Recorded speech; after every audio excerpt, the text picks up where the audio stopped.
Bapak Ibu yang dimuliakan Allah, kita sambung kembali kajian rutin kita pada pembahasan Sirah Nabawiyah, Fiqhus Sirah, judul bukunya begitu, yang disusun oleh Syekh ulama yang hebat dari negeri Suriah hari ini, Syekh Ramadan Al-Buti, ulama yang sampai wafatnya pun khidmat untuk syariat dan agama.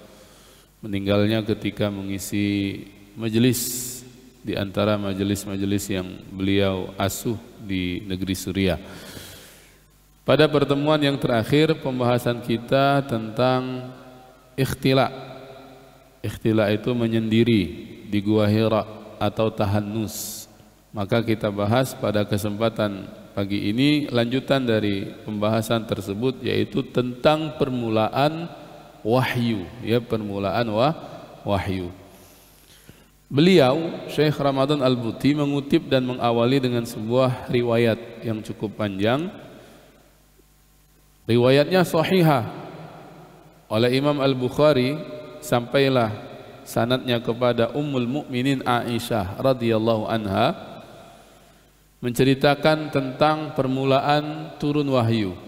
Dia berkata, wahyu yang diterima Rasul sallallahu alaihi wasallam, kata Aisyah, berarti Aisyah ini pasti mendapatkan ceritanya langsung dari sumber pertamanya, A1 kata orang hari ini, ya, dari Nabi sallallahu alaihi wasallam.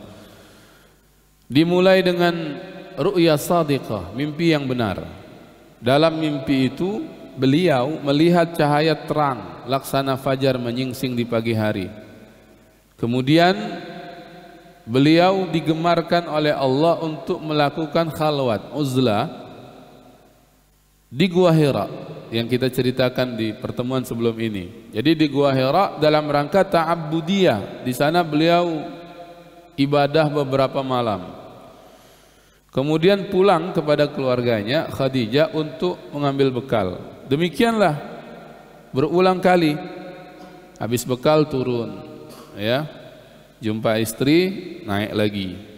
Nah, begitu seterusnya hingga suatu saat beliau itu dikejutkan dengan datangnya kebenaran di dalam Gua Hira. Pada suatu hari datanglah malaikat, ini masih dalam hadis Aisyah tadi, ya, lalu berkata, bacalah. Beliau menjawab, aku tak bisa membaca. Rasulullah kemudian menceritakan lebih lanjut, malaikat itu lalu mendekat dan memelukku sehingga aku merasa lemah. Kemudian aku dilepaskan. Lalu berkata lagi malaikat itu, bacalah. Aku jawab, aku tak bisa membaca. Lalu didekati lagi, didekapnya lagi Nabi, dipeluknya sehingga aku tak berdaya, kata Nabi. Lalu kemudian dilepaskan dan dikatakan lagi kepada Nabi, bacalah. Aku menjawab, aku tak dapat membaca. Nah, untuk ketiga kalinya beliau didekati dan dipeluk lagi sehingga aku lemas. Lalu aku dilepaskan. Sehingga kemudian setelah itu berkata lagi, bacalah dengan nama Tuhanmu yang telah menciptakan manusia dari segumpal darah dan seterusnya. Ya. Nah, ini para jamaah yang dimuliakan Allah, masih berhubung kait dengan yang disampaikan pada pertemuan sebelumnya, bahwa menjelang usia 40 tahun itu Nabi tambah kerap atau tambah sering berikhtilaf. Kalau bahasa bab sebelumnya, khalwat bisa disebut, uzlah bisa juga dikatakan. Dalam pembahasan yang lain saya pernah bertemu kalimat tahannus. Kalau bahasa yang dekat dengan kita hari ini iktikaf, tapi iktikaf itu berkaitan dengan masjid. Sedangkan ini Nabi naik ke Jabal Nur. Ya, saya kebetulan baru 2 hari walhamdulillah dari tanah suci, lewat lagi Jabal Nur. Tapi lewat saja. Kalau umroh biasanya lewat saja, ya.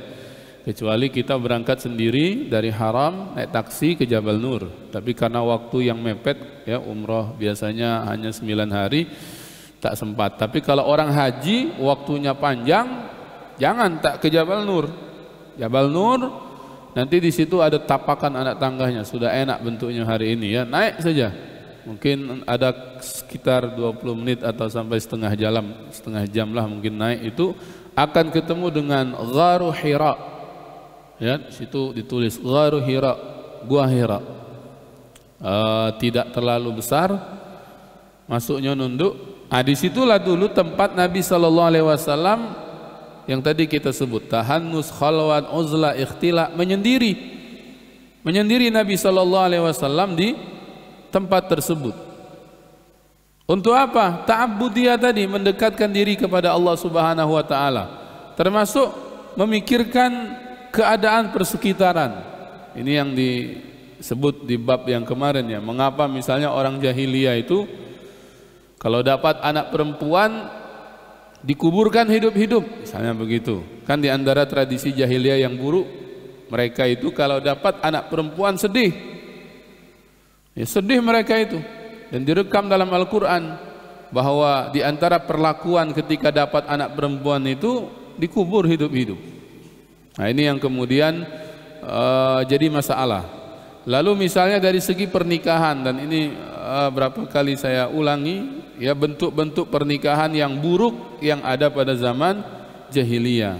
Nah, itu yang membuat sedih hati Nabi Sallallahu Alaihi Wasallam. Belum misalnya nanti menyembah berhala, patung yang dibuat dari batu yang tak bisa mendatangkan manfaat, tak bisa juga mendatangkan mudarat.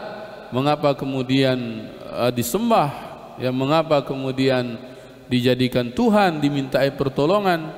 Ya, mengapa kemudian orang suka mabuk dan sebagainya? Nah, itu yang dibawa oleh Nabi SAW, pemikiran tersebut di Gua Hira. Ya, Nabi kemudian bertahanus di sana, minta petunjuk. Ya, minta petunjuk dengan suara hati nuraninya bahwa ada zat yang pasti mengatur alam semesta ini. Ini mirip misalnya kisah pencarian Tuhan Nabiullah Ibrahim alaihissalam. Nabiullah Ibrahim itu kan mencari Tuhannya direkam dalam Al-Quran. Ketika dia melihat bulan, ini Tuhan aku. Ya, tapi ketika bulan tenggelam berganti matahari, aku tak suka yang tenggelam. Matahari inilah Tuhan aku, Tuhan yang, dan ini lebih besar maksud dia dari bulan. Ya, tapi ketika matahari juga ikut tenggelam pada waktu petang hari, ya, lalu kemudian dia minta tunjukkan, ya, kepada zat yang memberikan petunjuk. Maka kemudian muncul kalimat yang kita baca dalam doa iftitah itu, inni wajjahtu wajhiya lilladzi fataras samawati wal ard, dan seterusnya. Itu ucapan Nabiullah Ibrahim alaihi assalam. Nah, para jamaah yang dimuliakan Allah Subhanahu wa taala, ini yang kemudian dilakukan oleh Nabi Sallallahu Alaihi Wasallam menjelang usia beliau 40 tahun, yang nanti ketika pada akhirnya usia 30 itulah, usia 40 itulah Allah takdirkan terjadi peristiwa yang hebat. Ya, terjadi peristiwa yang hebat, yaitu kisahnya turun wahyu kepada Nabi Sallallahu Alaihi Wasallam. Nah, inilah hadiah, ya, hadiah Allah untuk Nabi. Setelah Nabi berjuang untuk bertahanus, minta petunjuk dengan Allah. Ini dari sini pun ada hikmah sebetulnya untuk kehidupan kita. Kalau kita ada masalah, larinya itu dengan Allah. Ya, kalau misalnya kita ada problem, baik itu yang sifatnya sangat personal, individu, permasalahan kita, atau mungkin kita sebagai bahagian dari kehidupan sosial. Misalnya kita ada amanah sebagai ketua ini, ketua itu, dan sebagainya, ya, atau punya jabatan. Kalau dia kemudian menjadikan Allah sebagai tempat untuk meminta tolong, maka yang demikian itu dia lakukan. Ya, mungkin itikaf misalnya di masjid, atau di rumahnya itu ada tempat yang dia buat sebagai tempat munajat, misalnya begitu. Ada mihrab.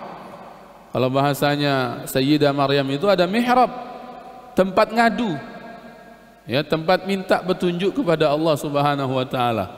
Nah, ini bisa kita buat secara individu, ya. Bahwa kita misalnya di rumah ada tempat yang memang di situ kita khususkan untuk sholat misalnya. Kalaupun tak ada ruangan khusus, rumah kami sempit Ustaz, tak katik musola dalam rumah. Paling tidak mihrab itu tempat yang kalau kita nak sholat biasanya kita di situ, tempat kita bentang sajadah. Nah, itu mihrab lah, bisa kita sebut mihrab kita di dalam rumah. Jadi ketika kemudian kita merasa ada masalah, ketika kita kemudian merasa perlu petunjuk dari Allah, kita tinggal bentang sajadah, lalu kita sholat, dan kita minta petunjuk kepada Allah agar diberikan jalan keluar. Nah, inilah yang kemudian dilakukan oleh Nabi sallallahu alaihi wasallam menjelang usia beliau 40 tahun itu. Nabi bertahanus, Nabi menyendiri khalwat di Gua Hira, ya. Di Gua Hira itu, lalu kemudian menjelang usia 40 seperti riwayat yang disampaikan oleh Ummul Mukminin Aisyah radhiyallahu anha tadi, datanglah sebuah mimpi yang benar, ya, ru'ya shadiqah. Beliau itu macam melihat sinar terang, ya, di pagi hari. Nah, ini saya ingin sampaikan sedikit di sini, hikmah juga luar biasa bahwa ru'ya shadiqah, mimpi yang benar ini di antara warisan kenabian yang masih lagi Allah berikan walaupun beliau sudah wafat kepada orang-orang yang dipilih oleh Allah Subhanahu wa taala. Kalau kenabian kan tak ada lagi. Setelah wafatnya Nabi tak ada lagi kenabian. Ini rumusannya. Kalau ada tiba-tiba datang orang kepada kita ngaku nabi, selesai, berarti ini wong tak waras, misalnya begitu, ya. Atau apa sajalah bahasanya, karena tidak ada kenabian setelah Nabi Muhammad sallallahu alaihi wasallam. Kan banyak yang ngaku nabi ini, ya. Tak usah jauh-jauh, di Indonesia banyak, ya. Itu. Nah, tapi kalau ru'ya shadiqah memungkinkan, karena di antara warisan kenabian yang tetap lestari sampai kapanpun bagi orang-orang yang beriman, bagi orang-orang yang soleh adalah ru'ya shadiqah, mimpi yang benar. Di antaranya biasanya bentuk-bentuknya itu seperti yang terjadi pada Nabi sallallahu alaihi wasallam ini. Saya pernah mendapatkan cerita, misalnya ada orang itu ketika setelahnya rezekinya itu melimpah-limpah ruah, itu dia cerita, dulu Ustaz, saya sebelum rezeki ini melimpah ruah begini pernah mimpi, katanya. Mimpi itu dia melihat sumur di rumahnya itu airnya itu meluap-luap, ya, naik banyak keluar, ya, sampai kemudian banjir. Itu kan benda yang datang dari bawah ini kan macam berkah rezeki, ya, datang dari permukaan bumi. Kalau konsep rezeki yang ada di surah apa itu, Al-A'raf, yang kemudian walau anna ahlal qura amanu wattaqau lafatahna alaihim barakatim minas sama'i wal ardi. Wal ardi itu dalam salah satu bentuknya ya seperti air yang keluar dari bumi. Nah, itu ru'ya shadiqah namanya, mimpi yang benar. Jadi kita pun bisa kalau kemudian terus riyadhah, melatih diri dan menempah jiwa, itu petunjuk Allah itu bisa datang lewat mimpi, ya. Karena di antara tanda dan warisan kenabian yang masih lestari sampai hari ini bagi orang beriman itu adalah mimpi yang benar. Nah, Nabi SAW mimpi, beliau melihat cahaya yang terang, laksana fajar yang menyingsing di pagi hari.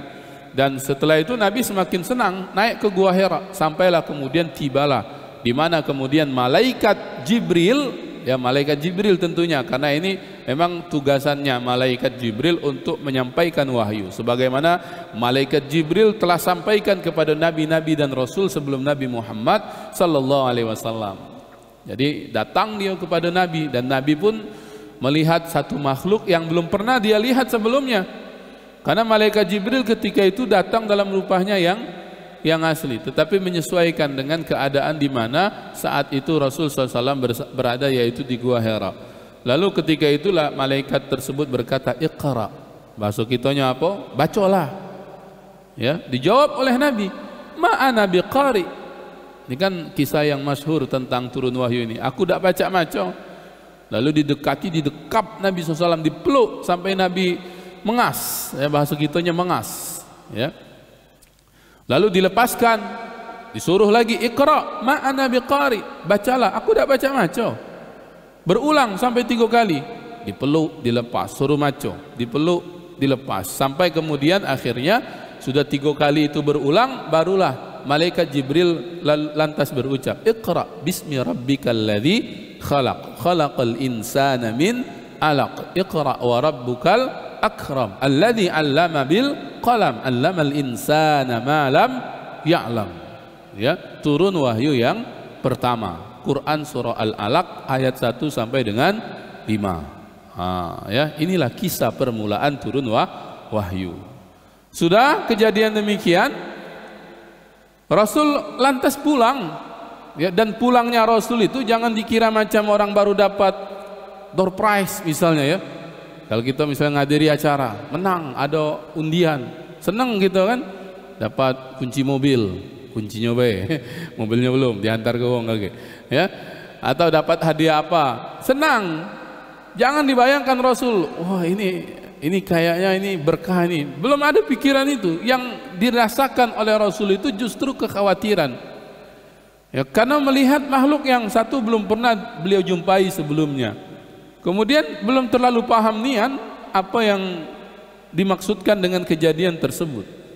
Ya, sehingga kalau dalam bahasanya Syekh Ramadan Al-Buti itu, Rasul turun dari Gua Hira. Jangan bayangkan Gua Hira Jabal Nurnya itu pecah. Hari ini ya ada tapakan anak tangganya. Pasti masih macam bukit-bukit terjal begitu. Jadi Rasul SAW kemudian turun dari Gua Hira itu dalam keadaan gemetar. Ya, boleh jadi juga jatuh, berdiri lagi, jatuh, berdiri lagi. Sehingga kemudian dalam keadaan begitulah Rasul menemui istri beliau, Ummul Mukminina Khadijah radhiyallahu anha. Ya. Ini kalau kisah pasutri, pasangan suami istri, di sini juga ada hikmah luar biasa ya, kaitan tentang bagaimana cara Khadijah menyambut Nabi SAW dalam keadaan yang demikian. Jadi Rasul itu balik dalam keadaan yang penuh kekhawatiran, ketakutan, berkeringat, pastinya begitu. Mungkin juga ada darah kalau jatuh dan berdiri lagi dan seterusnya. Masuk rumah, ketuk pintu, dibuka oleh Ummul Mukminin Khadijah radhiyallahu anha. Lalu Khadijah itu menatap Nabi, tapi dia tak banyak tanya. Ini kalau kajian tentang bukan parenting ya, kajian tentang pasutri sering saya sampaikan bagaimana sepatutnya seorang istri bersikap ketika melihat suaminya pulang dalam keadaan penuh masalah. Kadang-kadang kan begitu Pak ya, bapak-bapak itu kan ada pulang-pulang kita maksudnya ya, mungkin yang dari kantor, yang dari pasar. Kadang-kadang ada bawa masalah dari luar ya. Saking banyak masalahnya mungkin sampai di keningnya itu tertulis masalah misalnya itu ya. Nah, kalau kita masuk rumah tok ya, buka oleh wong rumah, kalau wong rumah hari ini banyak kemudian kisah-kisah itu menampakkan sesuatu yang sebetulnya kalau ikut kisah ini tidak perlu dibuat saat itu. Apa misalnya ya, kalau kita pulang banyak masalah itu langsung dicerca dengan pertanyaan-pertanyaan. Kak ngapo kak, ada apa kak, ngapo pecah muku masamnian misalnya ya, banyak masalah dan sebagainya. Nah, ini ibu-ibu hati-hati dalam kondisi yang demikian. Kalau ikut kisah ini nanti itu sepatutnya tunggu saja dulu. Ini suami ini balik-balik ini ngapo sampai dia ngomong sendiri. Jangan sampai kemudian nanti di luar dia dapat masalah, balik ke rumah tambah masalah ya, dengan banyaknya pertanyaan dari istri itu ya.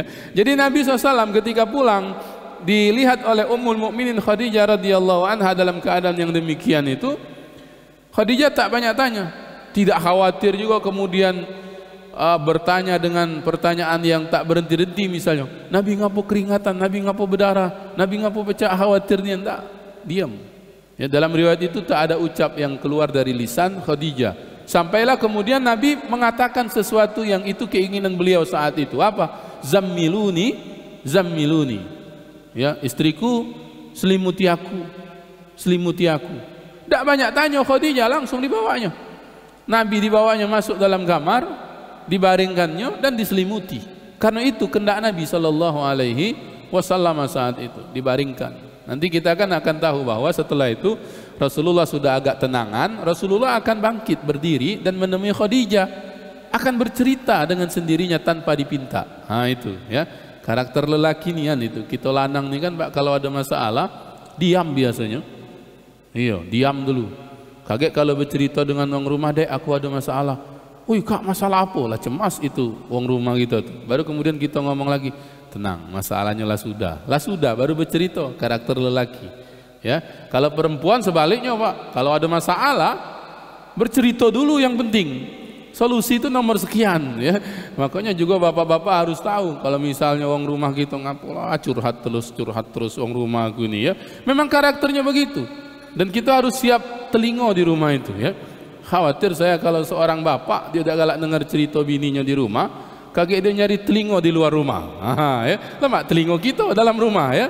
Nah, tapi kalau lelaki tadi dia diam, Ya sama macam Nabi, dia khawatir dengan keadaan itu, beliau minta selimuti. Baru nanti setelah tenangan dia datang ke Khadijah. Khadijah nunggu, dia cerita dengan Khadijah, saya didatangi ini dan sebagainya. Ditenangkan akhirnya oleh Khadijah. Tidak ada sesuatu yang buruk yang akan terjadi. Engkau orang yang rajin sambung silaturahim, rajin bagi makan kepada orang lain, senang berbuat baik dengan sesama dan sebagainya. Nanti kemudian Khadijah cari inisiatif ngajak Nabi menemui pamannya, seorang yang membaca kitab, ya. Pada akhirnya nanti dikatakan kepada Nabi, jangan khawatir, hadhihin namus, katanya, inilah namus. Namus itu kalau dalam Taurat dan Injil nama lain dari malaikat Jibril, yang dulu katanya datang kepada Musa, yang dulu datang kepada Isa. Ya, ngomong kemudian pamannya Khadijah ini, lakimu ini bakal jadi nabi. Nah, lebih kurang begitu ya. Kalau saya masih hidup, kata pamannya ini, saya lupa siapa namanya. Siapa namanya Ustaz? Ya, Waraqah bin Nufail ya. Nah, dia kemudian bicara begitu. Ini yang dulu datang ke Musa, ini yang dulu datang kepada Isa, ini jadi nabi nanti. Ya, jadi nabi. Kalau saya masih hidup, katanya, saya niscaya akan berdiri di belakangnya sebagai pembelahnya. Tapi qadar Allah memang tidak ketemu dia saat Nabi SAW kemudian setelah itu dia ceritakan meninggalnya. Ya, ini yang kemudian bisa kita ambil hikmah. Bagaimana kejadian pada permulaan turun wahyu. Sosok Khadijah yang istimewa luar biasa. Ya, kan nanti Khadijah itu berkata, ketika Nabi kemudian sudah agak tenangan, kan menemui Khadijah, lalu kemudian ngomong, aku khawatir terhadap diriku ini. Khawatir maksud Nabi itu disangkanya Jibril itu jin, misalnya begitu. Ini gangguan jin, ya, sampai aku terganggu. Tapi apa Khadijah menjawab? Tidak, bergembiralah demi Allah, wahai suamiku. Allah itu tidak akan membuat engkau kecewa. Ya, sudah ada macam keyakinan ada Allah zat yang maha mengatur. Kau ini suka sambung silaturahim, suka tolong orang susah, menghormati tamu, membela orang yang lemah, ya, dan seterusnya. Diangkat terus Nabi, disemangati oleh Ummul Mukminin Khadijah radhiyallahu anha. Sehingga kemudian nanti pada akhirnya tadi diajak kepada Waraqah bin Naufal, seorang anak pamannya Khadijah, yang saat itu agamanya Nasrani tadi, Ahlul Kitab tadi itu. Dan dia menulis dalam bahasa Ibrani dan sebagainya, yang kemudian dia berucap tadi bahwa itu adalah namus yang dulu datang kepada Nabi Musa, yang dulu datang kepada Isa. Nah, ya, saya sampai ada ucapan dari Waraqah itu, katanya, alangkah gembiranya saya seandainya aku masih hidup tatkala engkau nanti akan diusir oleh mereka, wahai Muhammad. Jadi Waraqah pun sudah memberikan kisi-kisinya bagaimana nanti keadaan Rasul ini jadi nabinya, bahwa dia nanti akan kehidupannya itu akan sulit, susah, diusir, ya, diperangi. Nah, itu yang kemudian menjadi tambahan, ya, yang membuat hati Nabi SAW kemudian tenang. Nah, itu. Tapi Waraqah tadi seperti disampaikan, tak lama dari kejadian itu dia meninggal dunia, sehingga tidak menemui keadaan Rasul saat diusir, ya, saat disakiti oleh orang-orang kafir Quraisy. Nah, para jamaah yang dimuliakan Allah, itu wahyu yang pertama. Jadi wahyu pertama begitu kisahnya, dimulai dari uzlah Nabi, dimulai dari ikhtila, dimulai dari tahannus, dimulai dari khalwat beliau, yang itu bisa kita ambil ibrahnya tadi, pelajarannya. Nanti setelah itu akan ada fatrah, ada jeda untuk kemudian sampai kepada wahyu yang berikutnya. Nanti dikatakan di situ, ada yang mengatakan beberapa waktu, ada yang mengatakan beberapa bulan, ada yang mengatakan sampai setengah tahun baru kemudian turun wahyu yang berikutnya. Itu perselisihan sejarah dari segi waktu dari ahlu sirah atau orang-orang yang mengkaji sejarah Nabi SAW. Nah, itu para jamaah yang berbahagia. Nah, sekarang kita ambil sebagai penutupnya ibrah atau hikmah atau pelajaran apa yang bisa kita petik dari kejadian permulaan wahyu ini. Nah, yang pertama, bahwa tadi Allah Subhanahu wa taala memberikan semacam reward atau semacam penghargaan atas jeripayah Nabi SAW berkhalwat, ikhtila, ya, ataupun khalwat, uzlah, tahannus, apa saja dah istilahnya, atau itikaf kalau kita hari ini misalnya melakukan di masjid, atau menyendiri di mana misalnya di rumah atau di kantor atau di mana saja, yang penting kemudian di situ kita ibadah, kita sholat, kita zikir, kita baca Quran dalam bentuk apa? Petunjuk Allah Subhanahu wa taala, hidayah Allah. Ya, ini. Nah, karena itu tadi yang sudah kita singgung, kalau kita ada masalah, ada problem, ya, dan ini sebetulnya dipinta oleh Allah Subhanahu wa taala. Di ayat yang sering kita dengar ketika misalnya sedang takziah, ada qari yang suka membaca dari surah Al-Baqarah itu, ketika Allah Subhanahu wa taala meminta orang-orang beriman, ya ayyuhalladzina amanu sta'inu bis-sabri was-shalah. Kalau kita diminta oleh Allah, mintalah pertolongan kepada Allah itu dengan dua, sabar dengan sholat. Sholat ini kan maknanya ta'abudiyah, sabar lakunya hati, sholat lakunya badan, jiwa juga, olah jiwa. Kita diminta untuk ibadah, minta sholat. Kalau ada masalah, tidaklah kita sholat kecuali di tempat yang baik, mihrab, masjid, ya, tempat yang kita biasa bentang sajadah dan sebagainya, untuk meminta petunjuk dari Allah Subhanahu wa taala, ya. Karena itu kalau dalam kajian tazkiyatun nafas, kita ini memang harus ada waktu untuk kemudian menyendiri dengan Allah. Periodik saja buat. Kalau misalnya tak mampu buat seminggu sekali, buat 2 minggu sekali. Kalau tak mampu buat 2 minggu sekali, paling tidak sebulan sekali itu adalah kita kemudian waktu tersebut dijadikan untuk muhasabah, untuk kita beruzlah, ya. Kalau di komunitas tertentu ya sampai misalnya khuruj, misalnya keluar, ya, untuk dalam rangka ta'abudiyah, ya kita bisa juga kalau misalnya pun tidak melakukan yang itu, punya waktu khusus, mungkin ketika sepertiga malam yang terakhir mengkhususkan di malam Jumat, ya, Jumat pekan keberapa, atau misalnya kalau yang pekanan malam Jumat dan sebagainya, untuk kemudian melakukan muhasabah, ya. Kalau yang ringan muhasabah yaumiyah bagus, menjelang tidur misalnya, ya, menjelang tidur itu waktu yang baik untuk muhasabah. Muhasabahnya berarti yang sifatnya daily atau yaumiyah, harian, ya. Nah, itu yang kita harus yakin, ya, bahwa ketika orang semakin dekat dengan Allah Subhanahu wa taala, itu Allah akan berikan jalan keluar. Kan begitu di dalam Quran surah At-Talaq, wa may yattaqillaha yaj'al lahu makhraja. Siapa yang bertakwa dengan Allah, bertakwa itu kan artinya mendekatkan diri dengan Allah. Ada medianya dengan sholat, ada dengan zikir, ada dengan baca Al-Quran. Yaj'al lahu makhraja. Itu Allah akan jadikan untuk dia itu makhraja. Makhraja ini apa? Tempat keluar, jalan keluar, solusi. Kalau ada masalah, ngadunya dengan Allah. Kalau ada problem, curhatnya dengan Allah. Ya, iman, ini kaitannya dengan iman. Nah, itulah kemudian biasanya orang-orang yang kalau ada masalah larinya kepada Allah, ya ja'allahu makhraja. Itu Allah akan bukakan baginya pintu jalan keluar.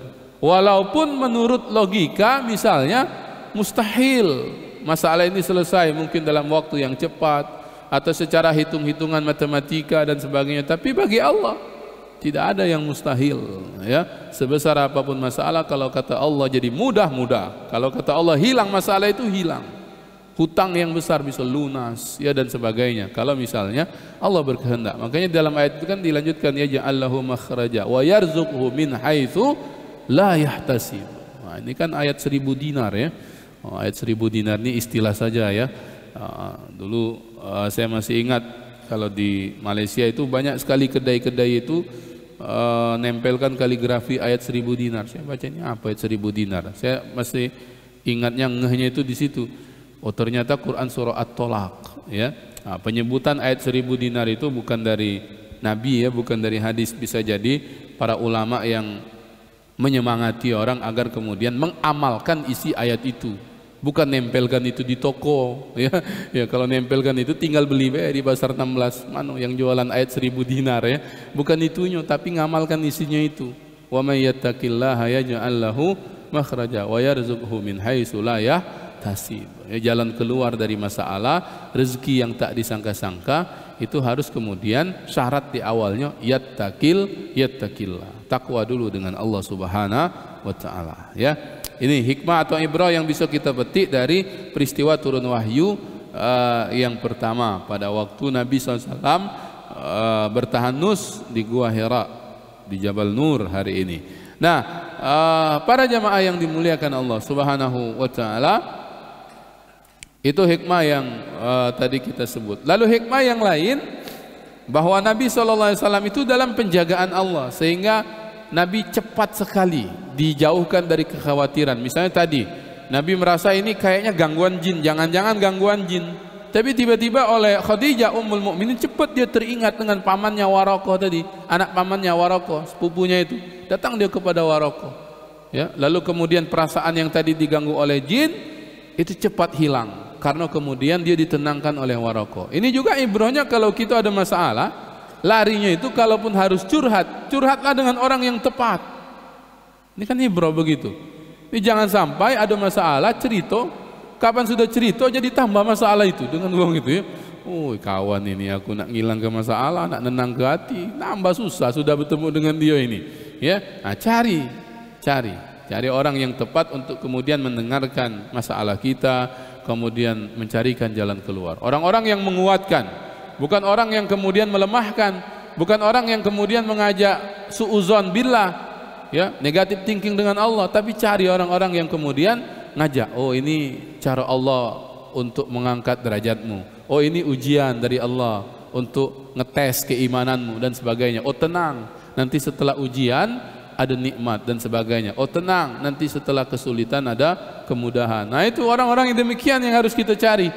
Nah, tandoi kalau punya kawan begitu. Jadi kalau ada masalah cerita dengan dia. Nah ini yang sebagaimana yang kemudian Allah hadirkan Waraqah di saat Nabi Sallallahu Alaihi Wasallam sedang takut-takutnya itu. Nah ini ya para jamaah yang berbahagia, kisah-kisah yang istimewa sekali. Selain tadi yang bisa kita petik, misalnya cara Khadijah menyambut Nabi di saat kalut dan sebagainya, saat bagaimana kemudian cara Khadijah yang luar biasa menenangkan hati Nabi, itu patut itu dicontoh oleh perempuan-perempuan hari ini. Ketika misalnya menyambut kehadiran suaminya dari luar rumah yang sedang bermasalah misalnya di luar rumah, atau apapun yang ditemukan oleh suaminya di luar rumah sana. Nah ini yang bisa diambil sebagai pelajaran dari kisah permulaan turun wahyu pada jamaah yang dimuliakan Allah Subhanahu wa taala, sehingga kita bisa menjadikannya pelajaran. Apa yang bisa kita amalkan, apa yang kemudian bisa kita petik sebagai ibrah itu kita renungi, lalu sifatnya yang bisa dipraktekkan juga dipraktekkan. Saya rasa itu ya untuk kisah yang luar biasa ini, berkah dari perjalanan Nabi SAW dari kecilnya sampai usia 40 ya, sehingga di usia 40 itulah beliau mendapatkan risalah. Di umur ke-40 itu dalam Rohatil Atiyar kan diceritakan tentang usia 40 itulah mendapatkan isyarat ia pun menjadi rasul akhir para anbiya. Ya, baik, saya rasa itu. Silahkan kalau mungkin ada pertanyaan seputar kejadian turun wahyu ini dipersilahkan sebelum kita akhiri bersama-sama dengan lazimnya kita bersolawat kepada Nabi Sallallahu Alaihi Wasallam. Silahkan, ada pertanyaan tidak? Ya, atau bahasa mudanya, apa agama Nabi? Misalnya begitu ya, sebelum diangkat jadi Rasul ya. Nah, kalau diluaskan itu kadang-kadang kan ada wong sampai membahas sangat detail. Misalnya Nabi SAW, orang tua Nabi itu apa agamanya? Orang tua Nabi yang sering ditanyakan itu ya, dipermasalahkan oleh sebagian kalangan. Sesuatu yang sebetulnya tidak menjadi penting lagi ya. Karena zaman sebelum itu disebut dengan zaman fatrah. Zaman fatrah ini apa bahasa kitanya? Zaman kekosongan wahyu. Zaman jeda antara Nabi Isa ya sampailah kepada Nabi Muhammad SAW. Walaupun nanti ajaran-ajaran Nabiullah Isa itu masih seperti Waraqah membaca kitab Taurat dan Injil ya. Tapi tidak lagi misalnya sama mengikat ketika misalnya Islam turun, yang ini nanti sampai akhir zaman walaupun nabinya sudah tak ada lagi. Bisa membedakan ya.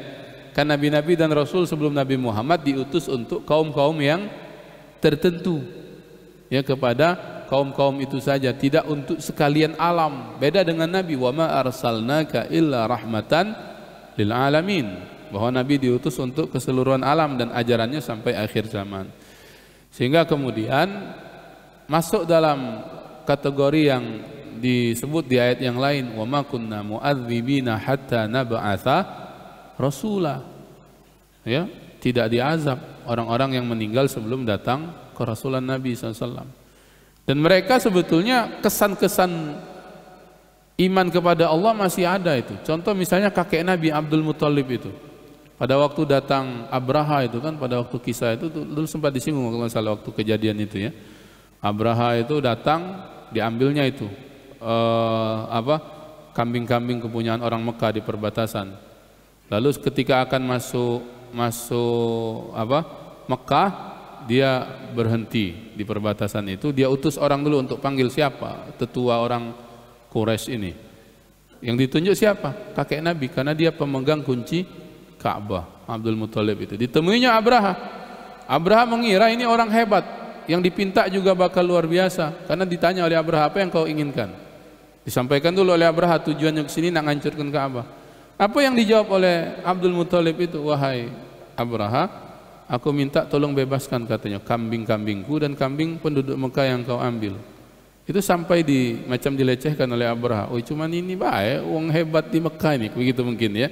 Kukira tadi minta jangan sampai ngancur ke Ka'bah, rupanya minta balik ke kambing-kambingnya baik. Apa jawaban Abraha? Jawaban dari kakek Nabi itu katanya, kami Rabbul Ghanam, kami yang punya kambing-kambing itu. Ka'bah itu punya Tuhannya sendiri.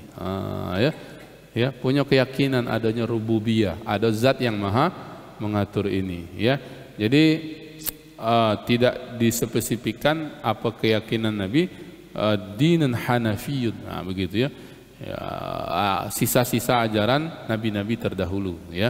Dan beliau dalam penjagaan Allah Subhanahu wa taala, itu pasti. Kita bisa lihat dalam sirah yang sudah kita kaji dari awal sampai ke sini, bagaimana Allah menjaga Nabi sallallahu alaihi wasallam. Memang sudah disiapkan dari kecil untuk jadi nabi. Memang waktunya baik, belum turun wahyu itu. Tapi tanda untuk jadi nabi itulah banyak, termasuk tanda fisik.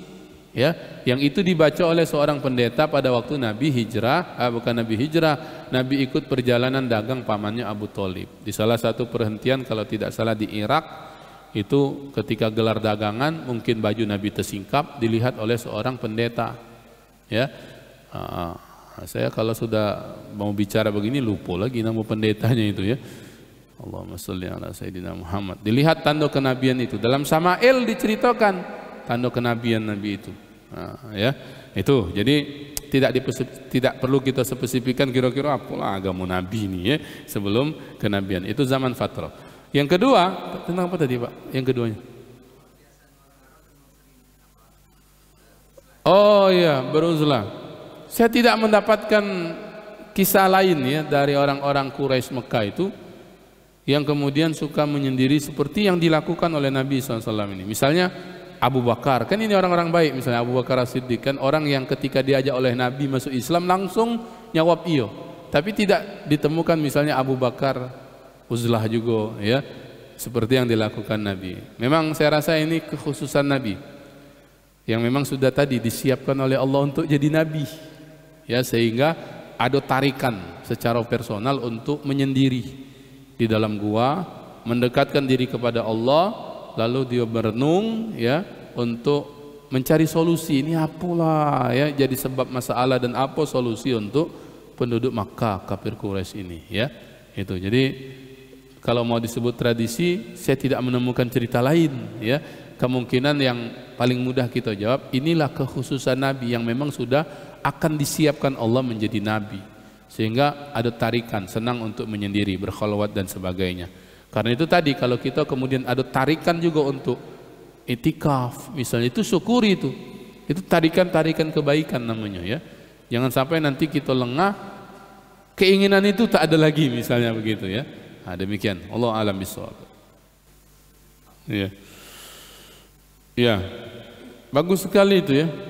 Jadi ma itu juga kan nanti ma itu kalau dalam kajian nahunya ada macam bentuknya, termasuk misalnya kalau dimaknakan ma di situ ma istifhamiyah, sehingga maknanya kalau ditarik ke bahasa kita bukan berarti saya tidak bisa membaca ya.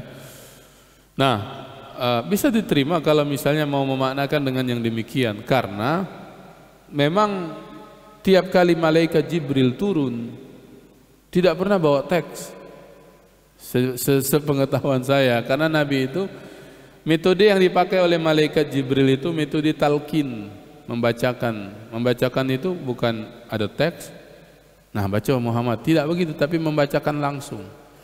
Ya, jadi disebut membaca Al-Quran itu untuk kita hari ini bisa membaca dengan menatap mushaf, membaca itu. Bisa juga dengan hafalan, itu juga disebut membaca. Ya. Nah, metode yang dipakai oleh malaikat Jibril ketika menyampaikan wahyu kepada Nabi itu mentalkinkan, tidak pakai teks. Jadi Nabi misalnya turun wahyu, malaikat Jibril menyampaikan, dibacakan oleh Nabi, ditalkinkan, dibacakan oleh Jibril, ditalkinkan ya. Dalam surah Al-Qiyamah itu ya, inna alaina jam'ahu wa qur'ana fa idza qara'nahu fattabi' qur'ana ya, thumma inna alaina bayana. Jadi sampai kemudian Nabi cepat nerimanya dan lisan beliau itu cepat meloinya. Jadi proses ngapal Nabi itu cepat, namanya memang dipilih oleh Allah ya. Kita nak ngapal sehalaman, sejam 2 jam misalnya, 3 jam ya. Ngapal pagi, petangnya lah lupa misalnya. Iya, tapi Nabi tidak, ngapalnya cepat dan tidak lupa. Nah, tidak lupa sampai wafat, tidak pernah lupa beliau ya. Itu jadi menarik juga itu. Termasuk dalam fiqh sirah ini diartikan saya tidak bisa membaca. Ya bisa juga maknanya tidak bisa membaca itu memang maksudnya juga tidak paham apa yang mau dibaca, karena malaikat Jibril belum menyampaikan apa yang bakal dibaca, karena baru sampai di situ saja ya. Iqra ya Muhammad. Nak baca apa? Misalnya begitu kan? Atau memang saya tak bisa baca karena memang tidak ada yang bisa dibaca, bisa maknanya begitu. Nah, ini memang perselisihan nahwiyah namanya, ikhtilafat nahwiyah ini ya. Menarik juga. Nah, tapi tidak perlu diperselisihkan secara mendalam ya. Yang penting bahwa malaikat Jibril itu tiap kali bawa wahyu, metode yang dipakai itu talqin. Dan ini metode paling klasik ya, dan bisa dipakai untuk semua usia. Makanya ada orang yang tidak bisa membaca Quran karena tidak bisa melihat, hafal dia Quran banyak. Wong buta, maaf, tunanetra hafal Quran. Ada budak-budak kecil yang belum bisa membaca abatasa, tapi lah hafal Al-Fatihah.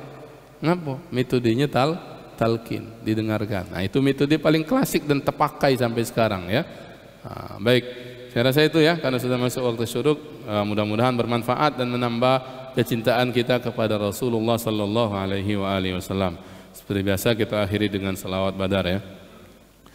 Salatullah salamullah ala taha rasulillah. Salatullah salamullah ala yasin habibillah. Tawassalna bismillah wa bil hadi rasulillah wa kulli mujahidin lillah bi ahlil badri ya Allah. Salatullah salamullah ala taha rasulillah. Salatullah salamullah ala yasin habibillah. Ilahi salimil umma minal afati wan niqama. Ilahi salimil umma minal afati wan niqama. ومن هم ومن غمّة بأهل البدر يا الله. اللهم صل وسلم وبارك عليه وعلى آله. اللهم ارزقنا فهم النبيين وحفظ المرسلين وإلهام الملائكة المقربين. اللهم فقهنا في الدين وعلمنا التأويل يا رب العالمين. واشفع لنا يا الله بشفاعة الحبيب صلى الله عليه وسلم يوم نلقاك فيه. سبحانك اللهم وبحمدك نشهد أن لا إله إلا أنت نستغفرك اللهم ونتوب إليك. والحمد لله رب العالمين. والسلام عليكم ورحمة الله وبركاته.